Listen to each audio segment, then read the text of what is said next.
And welcome to Tell Me Your Story, New Paradigms for a New World. I'm Richard Dugan, your host. Thank you so much for joining us here on the program as we come your way Sundays at 7 a.m. and 7 p.m., Monday mornings at 1 a.m., and Wednesdays at 9 a.m. That's our special edition of Tell Me Your Story. And we stream live at those times at richarddugan.com.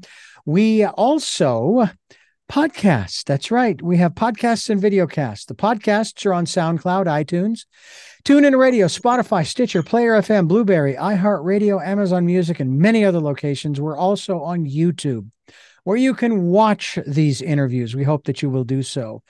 We also ask that if you can support the work that we are doing financially, we have a PayPal account. It's there for your security as well as ours. And we also ask that you take time during the decade of perfect vision, to spend time in that quiet, calm, peaceful, still place, that inner space, and listen to that still small voice. And we're going to find out just how much of that still small voice our guest has listened to over the years in light of the work that she is doing in regards to her latest work, PracticeEnergy Healing. That's PracticeEnergy Healing in integrity. The joy of offering your gift legally and ethically. Her name is, of course, Megan. It's Midge, beg your pardon, MidgeMurphy. And she's got a JD, a PhD, an LLC. An energy healing as well. Welcome, Midge, to our program. I'm so happy to have you with us here, because this is going to sort of open up a little different perspective on what it's all about to be a part of wanting to, as I've said many times, my goal, change the world for the better for everyone, not just a select few. Thank you for being with us. Thank you for having me, Richard. This is an interesting conversation we're going to have, because there's an aspect of all of this that I find fascinating, and I'll use the RFDA, and I'll compare that to the 5,000-year-old medicine of China.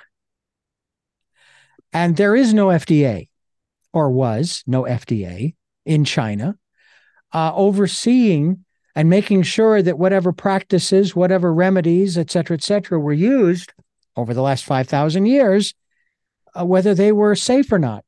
My perspective is that they just knew intuitively that it worked. So we have a whole realm that's opened up. And I'll say that it didn't start in the 80s, but it seemed like when chiropractic medicine was coming of age, coming into vogue in the 80s, and the struggles to try to get insurance companies to cover chiropractic treatments and so forth. And then we move on and we have all kinds of other alternative forms of healing, of medicine, of caring for oneself. And I'm kind of doing that right now with some of my issues I'll talk about. That's kind of where we're going with this, are we not, in terms of trying to make sure that, number one, the people who are offering these various modalities are properly trained, but also are ethical as well as legal. That's kind of where we're coming from on this program today, right? Absolutely. Yes, definitely. And it might be helpful for the listeners to kind of get a sense, because I'm going to focus on energy healing practitioners. Okay. And they're more involved with, in terms of advertising their services with the Federal Trade Commission. They really, unless they have a product, they're not involved with the Federal Drug Administration. But I think it might be helpful to kind of get a sense of, where do energy healing practitioners fit within the current legal and regulatory framework that really governs all healthcare professionals in the United States. And that they fall under the umbrella of complementary and alternative medicine, or CAM, as I like to call it. And I love the definition that Michael Cohn wrote in his book, Future Medicine. He's a leading academic in this field, is that it's a consensus term, meaning everything outside of bio-Western medicine. So that includes chiropractic medicine, as well as a number of other modalities. And some of those modalities are licensed in all 50 states. So I'm really happy you brought up chiropractors. Yes, they had a very hard journey to become accepted and integrated into the mainstream healthcare field. And they are now licensed in all 50 states. And they're part of the CAM umbrella as well. Now, there are some practitioners who are licensed in some states and not in others. So those would be massage therapists, for example. Acupuncturists would be another example. Naturopathic physicians would be another example. And then registered dietitians or certified licensed nutritionists would be another one. Those professions are licensed in some states, and not in others. Then we have this whole huge group of people that are completely unregulated, except for one exception, which I'll talk about in a second. And that's all the energy healing methods. And so the perception is that since it's completely unregulated, anyone can say, I'm an energy healing practitioner, and hang up a shingle and start charging people for their services. So there is no credentialing. There are no standards. It's kind of the wild, wild west. And I think the only space where there's some regulation going on right now is that some states have required those energy healing methods that use touch. So we're talking about Reiki, quantum touch, healing touch, therapeutic touch. Those modalities, if you practice those in those states, you have to be a licensed massage therapist in order to practice. So we are moving, the trend is definitely moving towards government saying, we need to start to look at regulating this field. And this has been going on since really the Clinton administration. And so there's just been more movement towards, let's bring a level of professionalism, a level of integrity, making sure that these practitioners have been trained properly. And that's where I fit in. This is my path of service.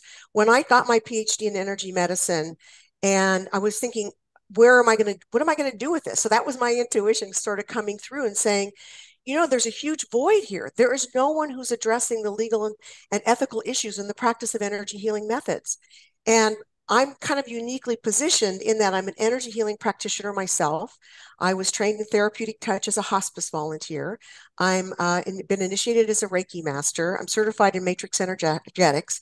And then I've been a student of shamanism for many years. And I use a lot of shamanic processes in my work. But then I have this other side. I have a PhD in energy medicine, and I have this background in law and business. And so bringing these two together, like a bridge between the two worlds. And so I think it's important that, and my goal is to make sure that energy healing practitioners are aware that this book exists, that it is a great resource. It has a lot of valuable information to help them kind of learn more about what it is to have an ethical practice. Because the thought earlier was, oh, of course I'm ethical because I want to help people. Well, I honor that, but that doesn't cut it. There is so much involved in being in a therapeutic relationship, being the practitioner and the client. So I think it's important that there's been movement now realizing that we have to sort of become better educated, especially around the ethical and legal issues, in order to sustain our practices and to move forward so that more people can access the services of energy healing practitioners.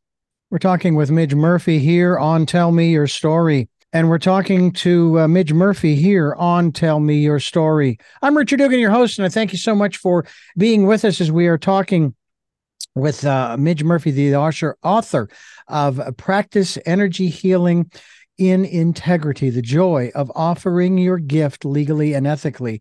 The website, by the way, is MidgeMurphy.com. We hope that you will go to that website. That's MidgeMurphy.com. One of the things that I think is real interesting to look at here as we continue our conversation here, Midge, is the fact that there are so many different modalities, and maybe there aren't really that many modalities, but that people are using all kinds of different names to set themselves apart. A lot of folks are going to throw the word quantum in there, quantum energy healing and quantum this and quantum that. But the thing that I think it can become rather confusing, it's almost like an AMA medical doctor specializing, and we've got 10 different doctors specializing in the hand. But each one of those doctors specializes specifically in a specific finger. Dr. 1 in the left hand pinky, Dr. 2 ring finger pinky, left hand ring pinky, and so forth and so on. And so maybe one of the issues that we should talk about here is learning to understand what the practitioner, we'll use that term practitioner in this case, what they're really offering, and how we decipher what they're offering through their title, like energy healer. That's really very problematic because you never want to use the term healer. And there's two reasons for that.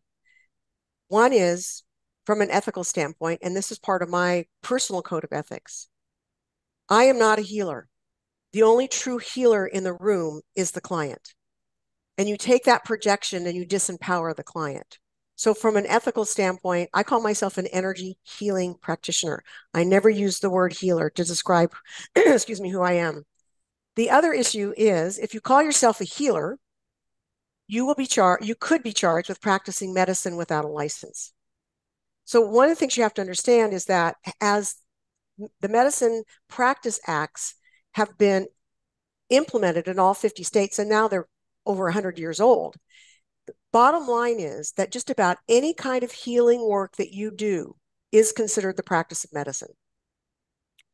And this is supported by what's happened with the courts interpreting certain court situations or criminal prosecutions.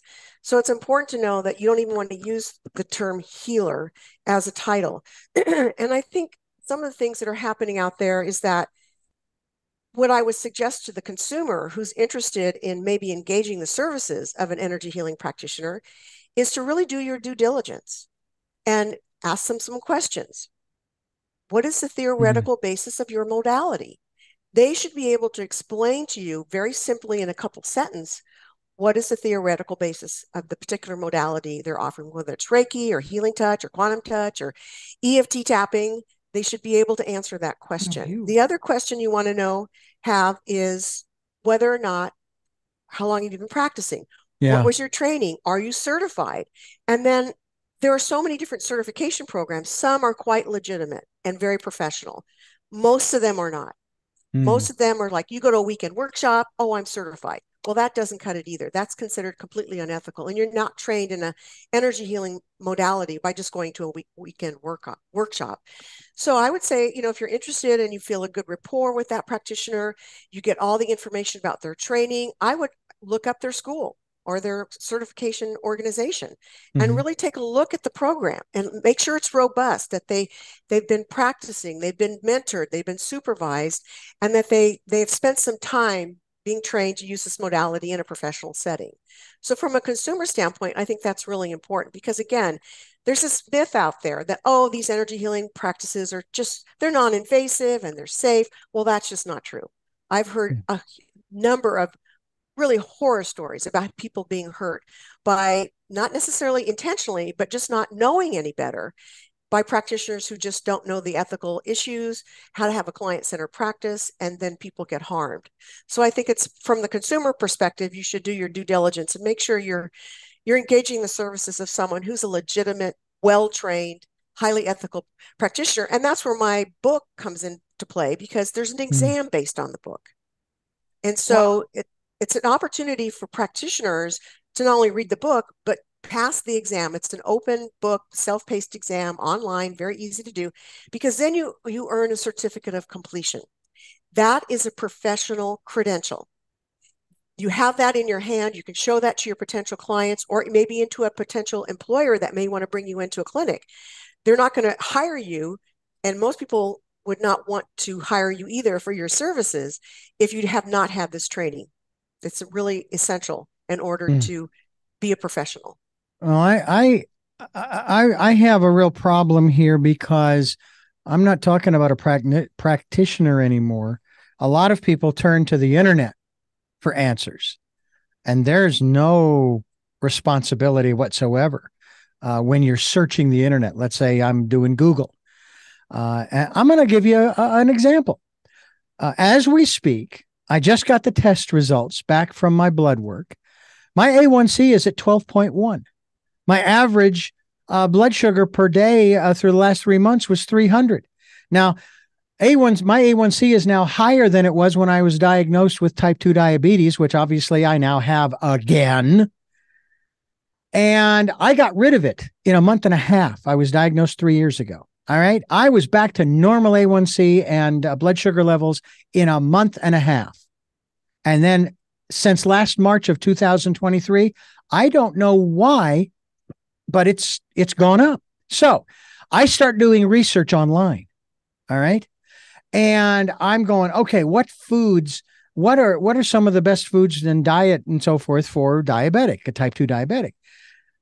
Every time I search, I will get bananas and peanut butter and this and that and the other are very good. Those are excellent sources of protein and that should help the blood sugar to stabilize and so forth.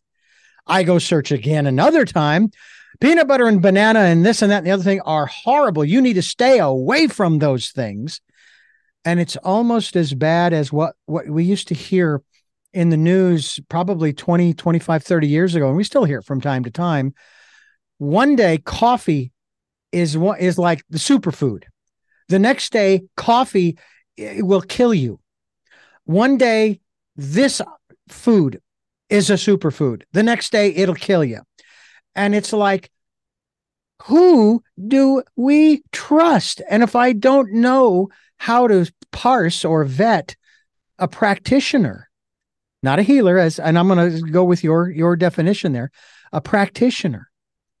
I'm at a loss right now because this is just, you think that I should, but people keep telling me, my God, Richard, I mean, they're trying to put the fear of God in me in terms of you need to do this and you're in the danger zone. You could pass out. You could have a stroke. You could do this and that and the other thing and blah, blah, blah, blah, blah. And I was like, shut up.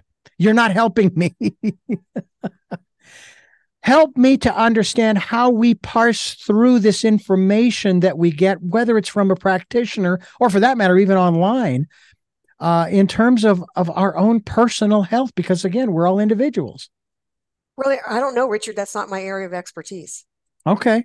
It's not my area of expertise. I mean, in terms of what I was trying to share with your audience is that with respect to wanting to engage a practitioner that offers energy healing methods, there are some really smart things you can do, some due diligence before you engage their services.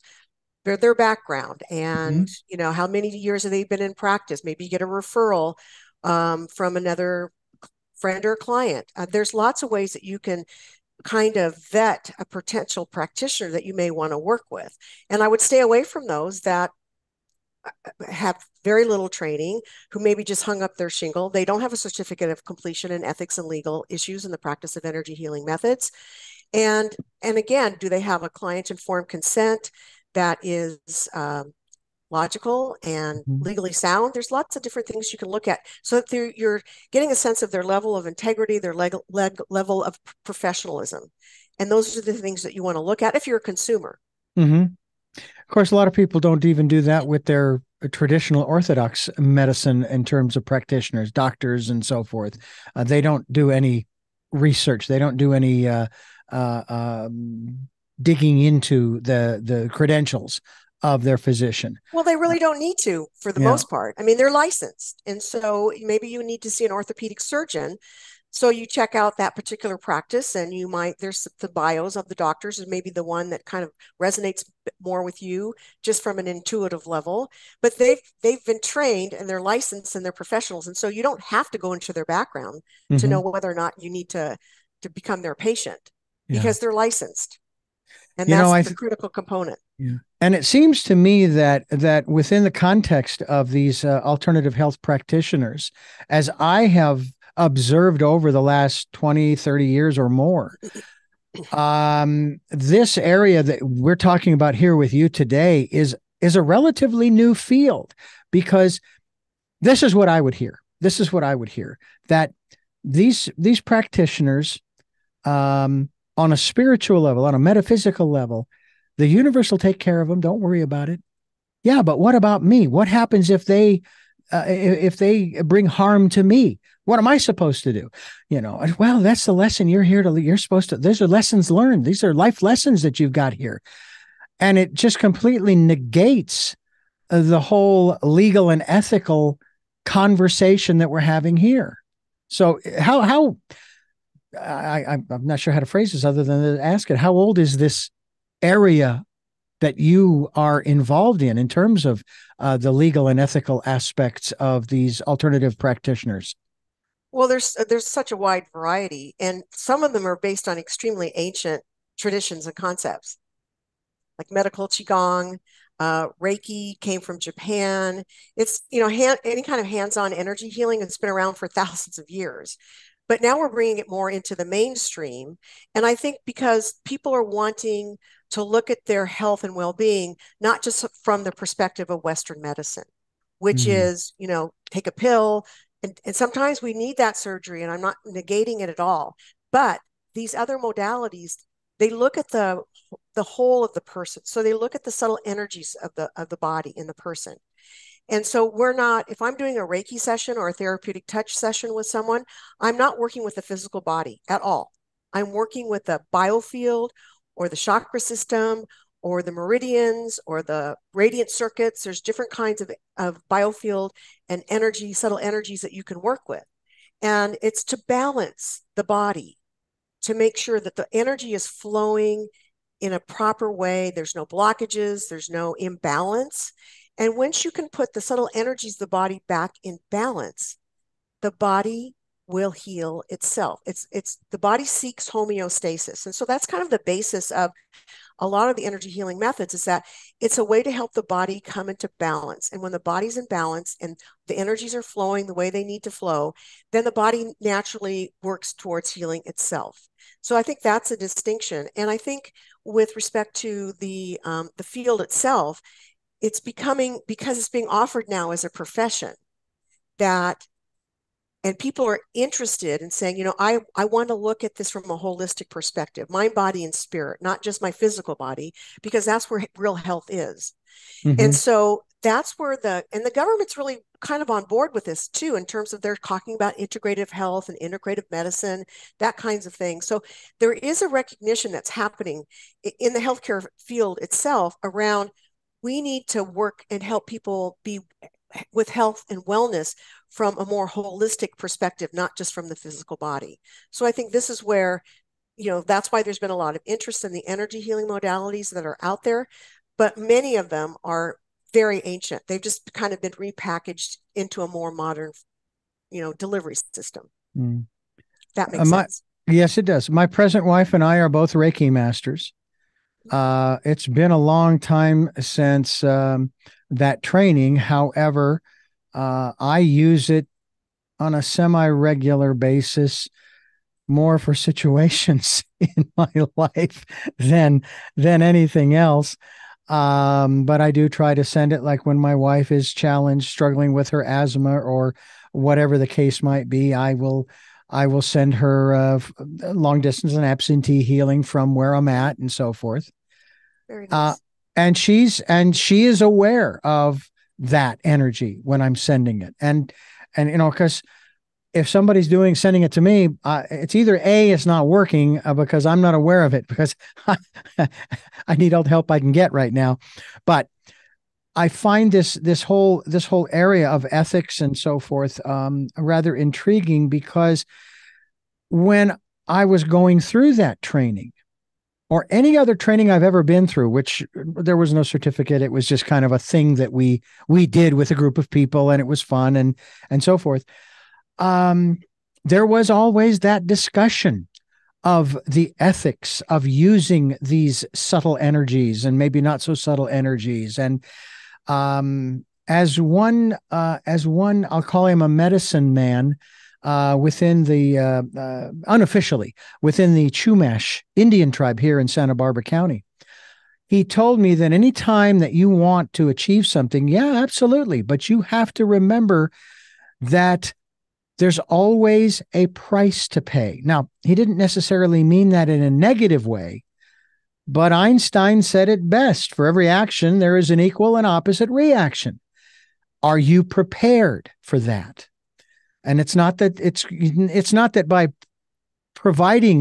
facilitating this individual's healing, and again, I say facilitating, you're not the healer.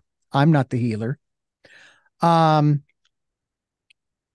you have to be willing to say, I take responsibility for what I'm doing and my participation in this person's life and it's his or her well-being and spiritual life. So that was something that was discussed, and in terms of reminding us, look, sure, you can send this stuff out willy-nilly, but just remember, if you do, it'll come back willy-nilly, so to speak. Intent seems to be the key word there. Do you feel that when you're talking about the ethics in energy healing, that that's a very important aspect of it, that a lot of people, they don't think about the intent, and that's why they get themselves into trouble, both legally and ethically?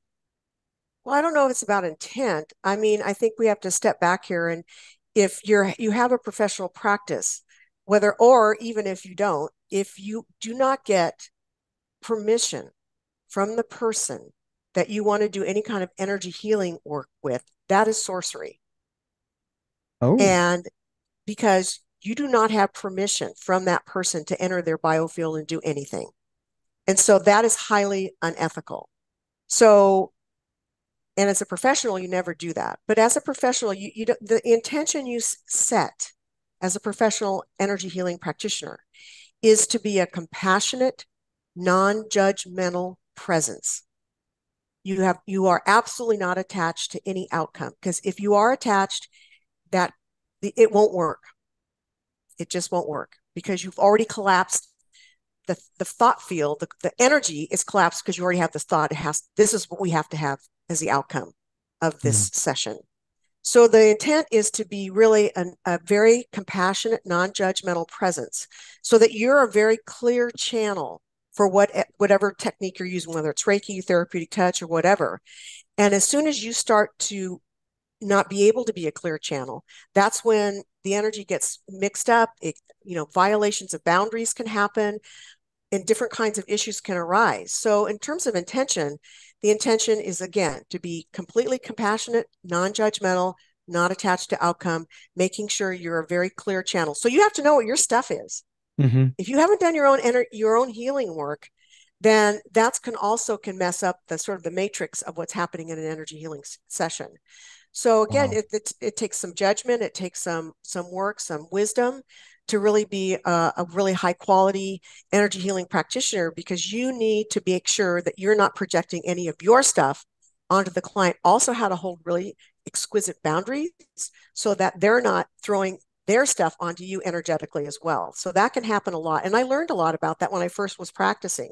It certainly happened to me where I wasn't keeping good boundaries, and some of their projections ended up in my field. And so I learned how to not do that and how to keep really clear channels, and that's how you're in service to them as well. And also how you make sure that you keep your system protected so that you can be the most effective as you can be in being a facilitator of whatever's going to be happening in that session. Would you say too that if one does not keep up, shall we say, the educational process? I mean, it's been 20, 21, 22 years since my master Reiki training. And I still, utilize it, from time to time, but I haven't had any follow-ups. What is your thought in that regard, especially when it comes to the legal and ethical issues of an individual? Well, I only want to address people who have a professional practice, not Mm-hmm. someone who's taken a weekend workshop and kind of wants to play around with it. That's Okay. fine. But we're really talking about if you are a professional and you want to have an energy healing practice that's legally sound and ethical, then you really should be certified in the methods that you want to use. And the certification is a professional credential.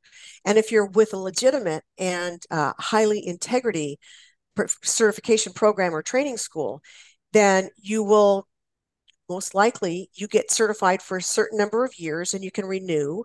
And then the organization continues to add continuing education courses, refreshers on ethics and legal issues. So if you're professionally trained and you've gone through a high quality certification program, then you're constantly growing your skills, learning new things. There's lots of change and movement in the field. And so something new may come along and they'll get all of their certified practitioners and do a webinar. They may say, we're going to change this protocol slightly. So in a legitimate certification or training school, you will have the opportunity to continue to hone your skills, grow your skills, and to become even a better practitioner as you practice in the years to come.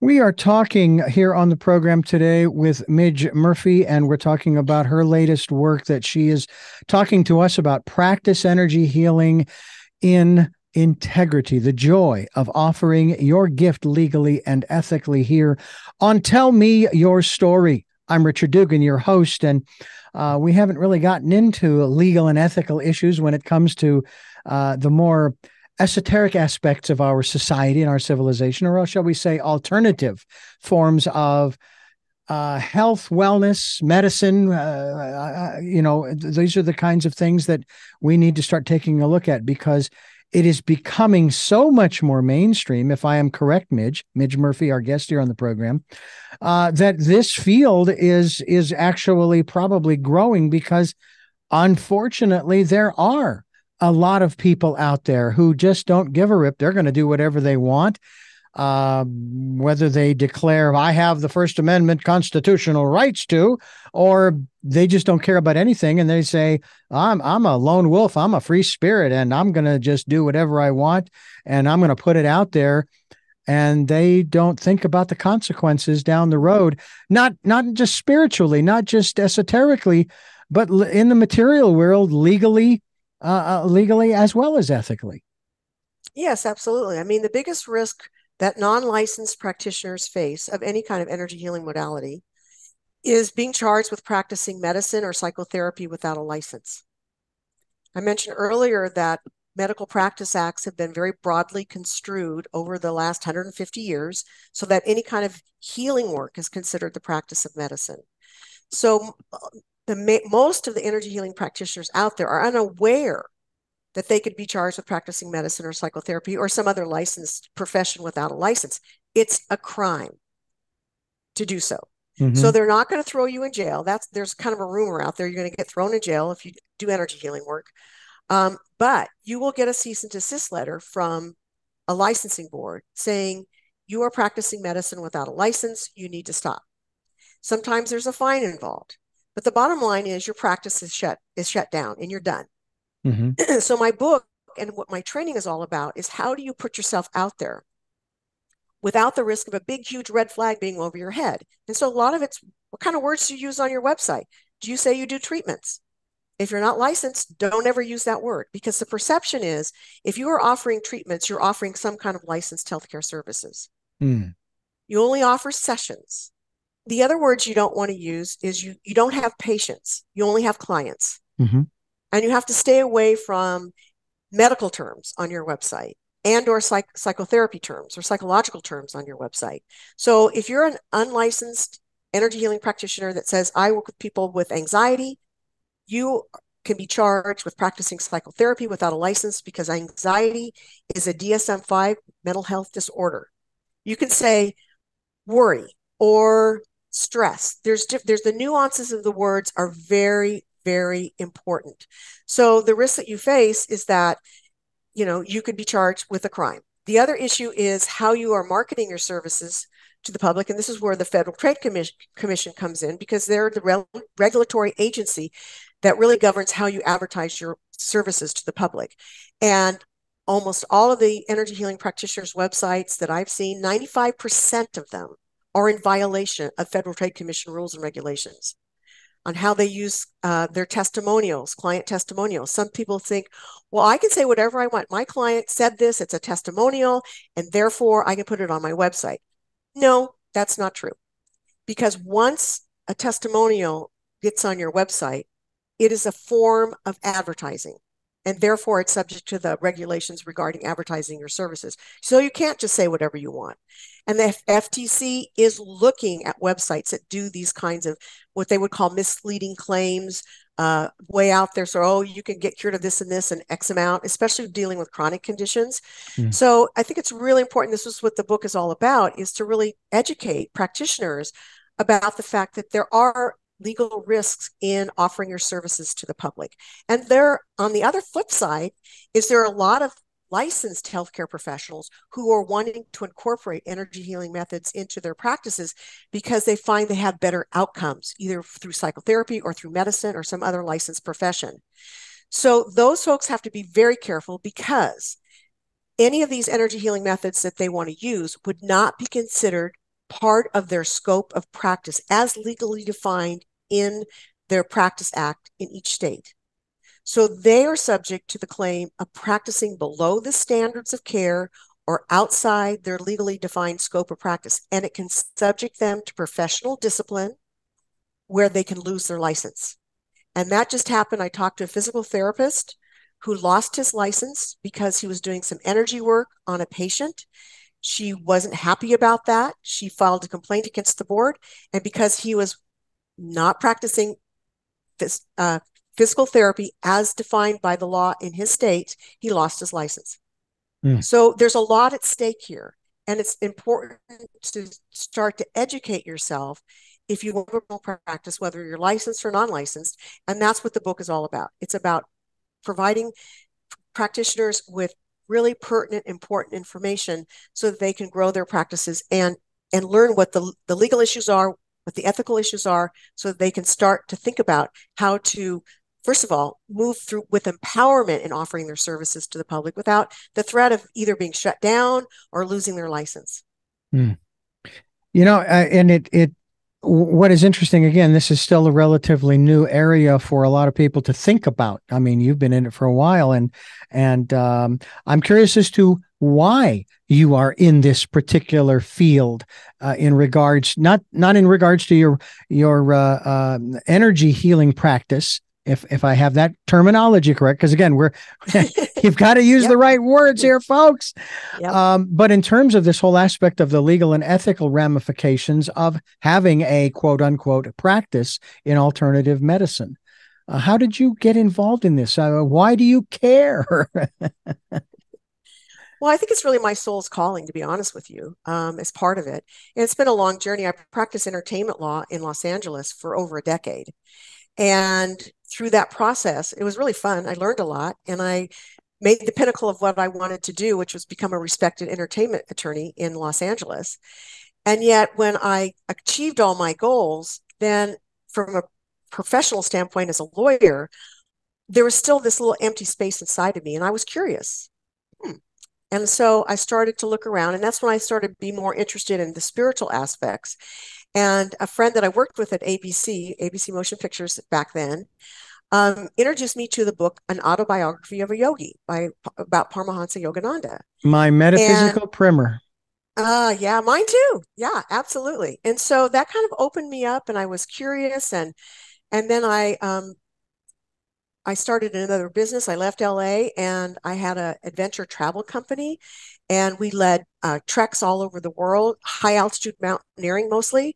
So I had exposure to the Tibetan culture, all the sort of indigenous cultures in the mountains regions of the world. And so I got to see and sort of really experience a lot of different cultures and different ways of looking at spirituality and health and wellness and happiness and all these kinds of things.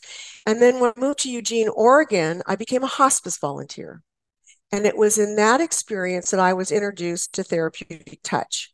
And it was kind of an eye-opener for me, because I thought, well, this is kind of weird. I'm going to put my hands around people's bodies, but I could feel the energy. I could see it and all of that. And so that's when I started getting more interested in the aspects of what it is to be a human being. And so that led me to get other trainings, to get my PhD, and then see that there is this void where these important issues are not being addressed. People are not being educated about them. And here's where I can step in, because I'm a bridge between both worlds. That's very interesting how Zoom is taking over and turning our microphones off. What's going on? It's like there's something out there that does not want this information to get out. That was something one of my guests said once when we were having technical problems. So we forged ahead, and we're going to forge ahead here talking about some of the facilities, some of the schools, if you will, the places where you learn, you get the certification and so forth. Do you work with those organizations and institutions, shall we say, to make sure that, or to help them to create a curriculum that incorporates these aspects so their students, future practitioners, start out on the right foot without getting into trouble, without being shut down and so forth? Yeah, absolutely. I do work with a number of organizations, and I'd like to work with a lot more. I have a revenue sharing program that I offer training schools and certification programs. And that is the core curriculum is for ethics and legal training and risk management is my book and exam. It's there, it's done, it's available. And so they require their students going through the certification process to read my book and take the exam. I grade the exam, I administer the certificate of completion. The school doesn't have to do anything except I notify them, yes, Sally has passed her ethics legal training. And so what also happens is that then the school or the training organization earns an affiliate commission on every exam one of their students purchases for purposes of going through the certification program. So it's a revenue generating opportunity for the school. It also relieves the school of trying to figure out how are we going to train people in ethics and legal issues. We don't have the background or training to do that. We're clueless. And also it gives the student, as you say, what I would love, they're starting their practices on the right foot. They've had this background in training. They realize the importance of it. And I think a lot of training organizations don't realize that they can be held legally liable for the actions of the students that they train. It's the doctrine of vicarious liability. So by having their students properly trained in ethics and legal issues, hopefully they go out into the field, start to have their professional practices. They don't get themselves into trouble, so which that reflects back on the training organization. So there's such a win-win for everyone. And that is one of my major goals, is not only get all the practitioners I can to read the book and take the exam, but to get these training organizations out there. And I have worked with a number of them over the years, and it works beautifully. It's very easy to administer, so that that piece of the curriculum that's absolutely essential is taken care of for them. Mm. And that to me seems very important. Let's get started off on the right foot here. I mean, if you're going to do this kind of energy work, whether it's Reiki or any other modality that's out there, and again, I know you're focusing primarily on energy healing and so forth. Why not broaden it? Is there something about energy healing that seems to be more problematic than some of the other alternative forms of health and wellness? Well, it's not a problematic. I think it's unique in that you're dealing with the human energy system. And so we're really building on what's been developed in the medical profession, massage field, psychotherapy, in terms of what they've learned about having a therapy, being in a therapeutic relationship. What does it mean to be client-centered? Power differential, making sure issues of countertransference and transference are handled. So we're building on those blocks that have already been established in these different fields. But when you're working with the human energy system, clients can be extremely vulnerable to suggestion. And that you have to really know exquisitely how to work with the energy system. And you have to understand there are some people who are not good candidates for energy work. And so I talk about my book, who's someone that you want, who's really prepared and ready to do energy work, and who are people that it's not a good idea for them. So we're talking about people who cannot self-regulate, who tend to be really flighty, who are extremely needy. They think you're going to cure them or fix them. So, and as you grow your practice and you start to work with people, you learn to understand that not everyone who walks through your door is the right person for you to work with. Well, and that's really important. It's important consideration. Indeed. It's recognized as the gold standard for practitioners of energy healing methods. Practice energy healing in integrity, the joy of offering your gift legally and ethically. We're talking with MidgeMurphy. My apologies. I maybe it's my blood sugar is getting in the way here, but I don't want to use that as an excuse. It is what it is, and I am who I am. And you are listening to Tell Me Your Story, and we're talking with MidgeMurphy, and MidgeMurphy is our guest. MidgeMurphy.com is the website, and we will be linked to that website as well. This, to me, is a very fascinating conversation that we're having here.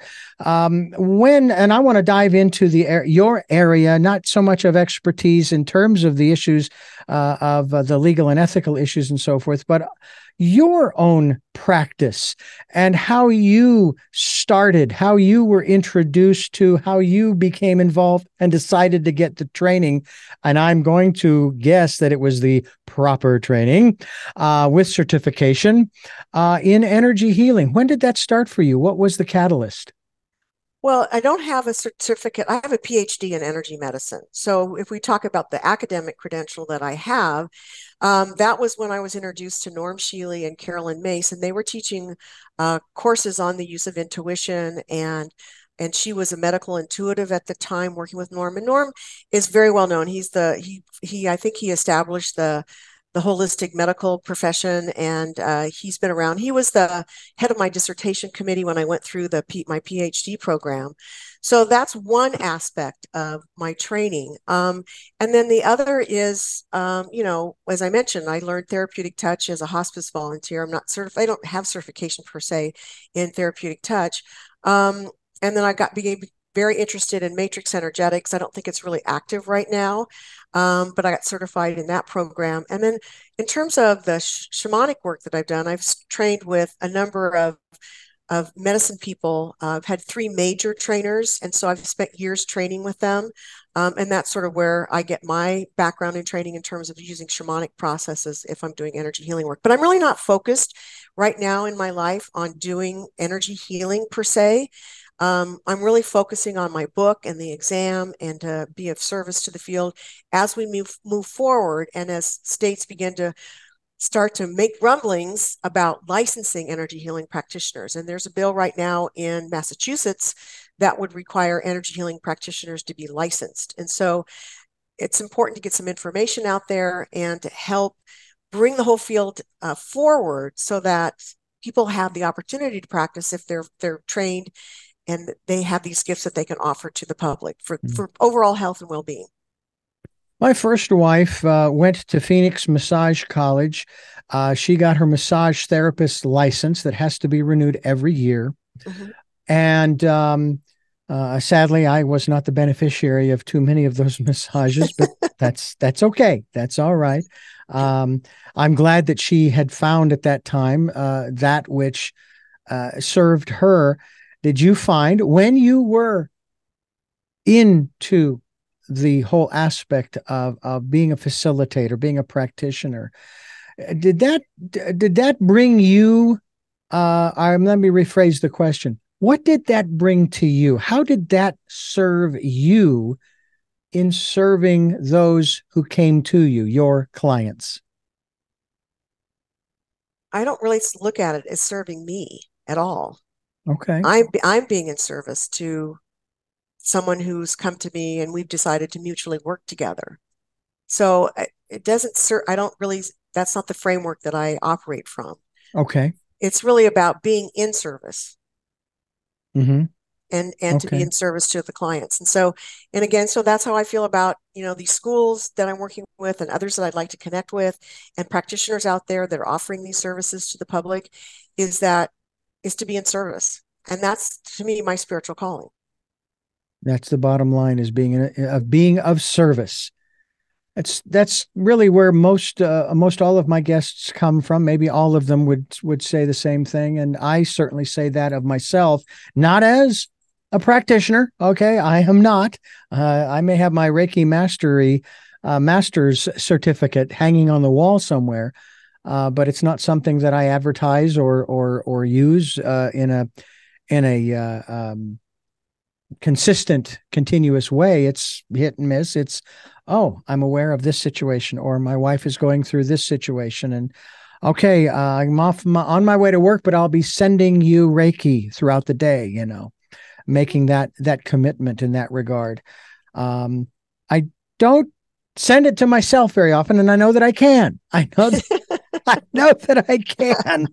And maybe under my current circumstances, wouldn't be a bad idea if I started doing that a little bit, because I got to tell you, it's one of those frustrations. And I know that a lot of people have these frustrations. It's like, what is going on in my life? And so now I've got to look into the metaphysical meaning behind all of this. I mean, this is, it's really too, it's funny too, because I was diagnosed maybe 10 years ago with high blood pressure. My blood pressure without meds is back to normal. Explain that one. And yet I'm all over this whole high blood sugar thing. You'd think my blood pressure would be up, but it's staying in the normal range. And I'm very happy about that. But I know that there are many of us, we aren't practitioners, but we still want to be of service. And to me, what that means is, no, I don't become a practitioner. I find those people who can serve this person in the best way. I don't step in. I don't have the time. I don't have the inclination either. It's not my purpose in life, in service in that way. And for you, it was for a period of time, but now you're serving in a whole different capacity. And I want to ask you about some of the clients. We've already talked about the institutions. When someone comes to you with an issue with an energy healer or energy healing practitioner, where do you begin with that? And how do you know, how can you be certain, or do you just believe the person when they tell you this is what happened and I'm feeling this and so on and so forth? Or do you have to do a certain level of investigation, or is that where your intuition comes into play a little bit in the process of serving this particular person to, I don't know what the right phrase here is, not to get justice per se, but to try to right the tables, if you will. That's being attached to an outcome, and I never do that. Okay. I never do that. Good point. Yeah. Good point. And so, a client may come to me with a animal issue, or it's their own personal human issue. And we talk, we share some information. I make it very clear that I'm not going to be doing any kind of treatment, or I'm not diagnosing or anything. I'm going to connect with their energy system and see what information I might find. And how I work personally is we have a conversation. I decide, and we mutually decide if, what I offer may be of help to them. Make it clear I don't provide any kind of guarantee. And then we end our conversation, and then at some point in the near future, then I create a sacred space and I do the energy healing session. And I never know what tools or who's going to show up, because every session is very unique. And then I reconnect with the client. Usually it's on the phone. I do mostly distance work when I was doing it. And then I share with them what it is that transpired in the session. And I say, some of this may make sense to you, some of it may not. Just take what may be of resonance to you or may be helpful. And then they may have some questions, and it's very simple and straightforward. But there's no outcome. It's just about sharing information that comes through me through maybe some of their power animals, or it could be from their own spiritual guides or from their higher self. There's lots of different ways you can gain information. And so that's what I just share, that information. And sometimes I can see an imbalance that I'll correct, or I'll see an entity that's attached in some way that may not be helpful. It's not their energy. I've been trained how to remove those kinds of entities. So there's lots of different ways you can help people. And then it's up to them to decide whether or not it's been beneficial to them. And, most of the time they have really amazing results. So, but I'm not attached to any particular outcome that may happen based on any kind of energy healing session I may do with someone. I know that, in an interview I did some time ago with a guest who had gone through stomach cancer and a large portion of his stomach removed. And we got to a point in the interview, and as I mentioned earlier about trying to find out the metaphysical or spiritual meaning behind why my sugar levels are so high, why they suddenly, just all of a sudden, I kid you not, out of nowhere, spiked. And so forth. Well, I was asking him, I says, have you ever thought about why you chose to have this particular condition? Because there's always a meaning. They say that, for example, anger, the liver and the gallbladder are sort of the seat of anger. Well, I've had my gallbladder removed, so I'm half as angry, I guess, as I used to be. But I asked him, I says, did you ever think about that? Did you ever ponder that or do any research as to what is the meaning behind stomach cancer and or the removal of a certain portion of one's stomach and so on and so forth? And he says, I never thought of it. And then he began verbalizing in the interview, well, when I was a kid growing up, and he began to tell his story as to what he got in touch with, whether that was the actual thing. I didn't put any words in his mouth in that regard. I was just curious, and so I'm still curious about myself. And that's one of the areas, as we are the healer. I am the healer of me. You might come along and facilitate. You might support that. You might give me some suggestions or guidance and so forth to what my outcome, the outcome that I want, my intention.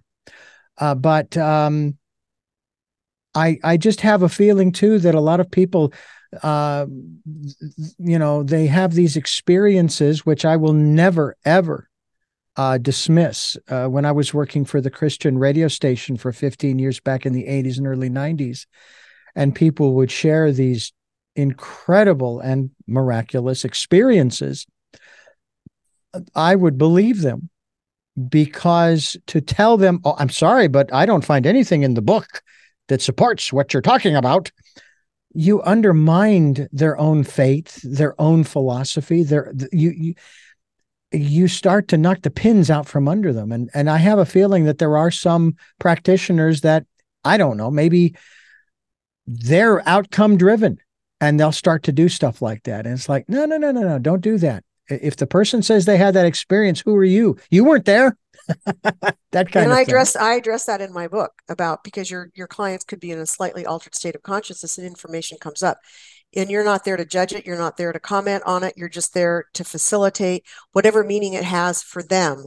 And so it's not about what did it actually happen or not. It's like, is this in service to their whatever healing they're going through? Mm-hmm. And so that's very much part of the training I've had. And I address that quite succinctly in the book itself as well. It's a very important point. Well, let's talk a little bit about that while we have the time. If we still have time, I hope you do.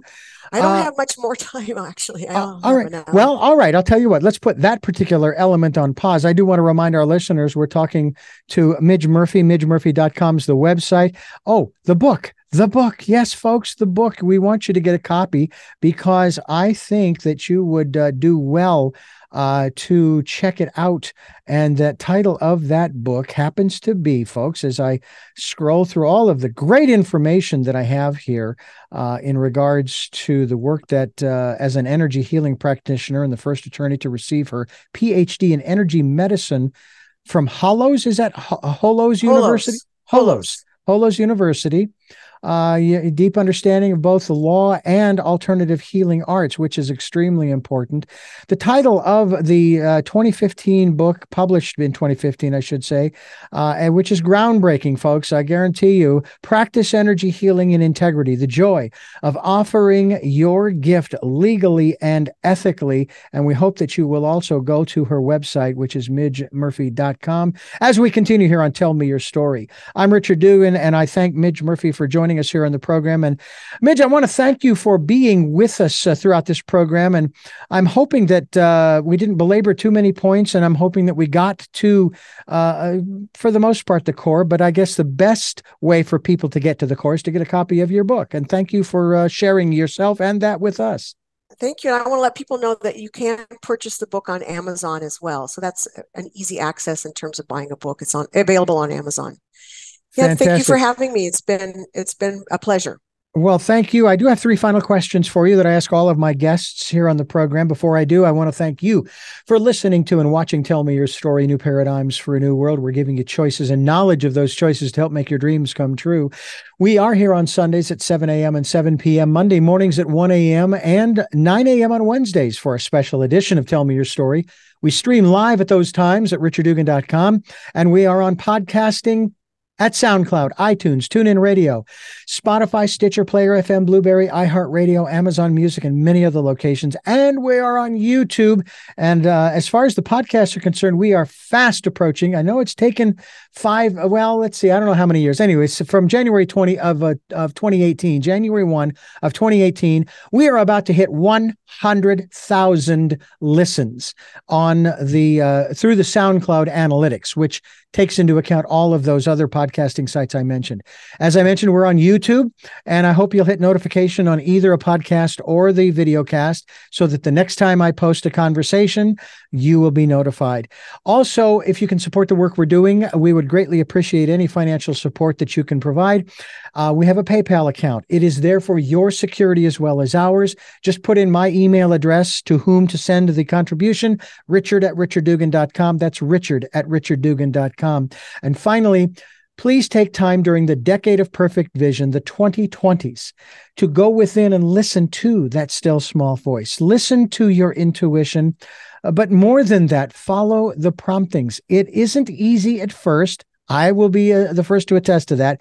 But the more you follow, the easier it gets, I tell you. And I still struggle. There are times when I don't want to do that. Eventually, I acquiesce, still my choice.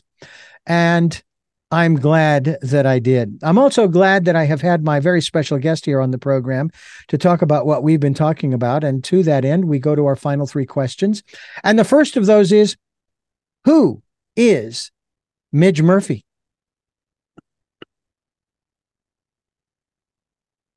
A person who's trying to make a difference and to be in service to the world in the field of energy healing and energy healing methods. What is your life's purpose? I'm still figuring that out. And finally, what was your best day? A lot. Probably when I brought home my Bernese Mountain Dog puppy Bear in December of 2011. How wonderful.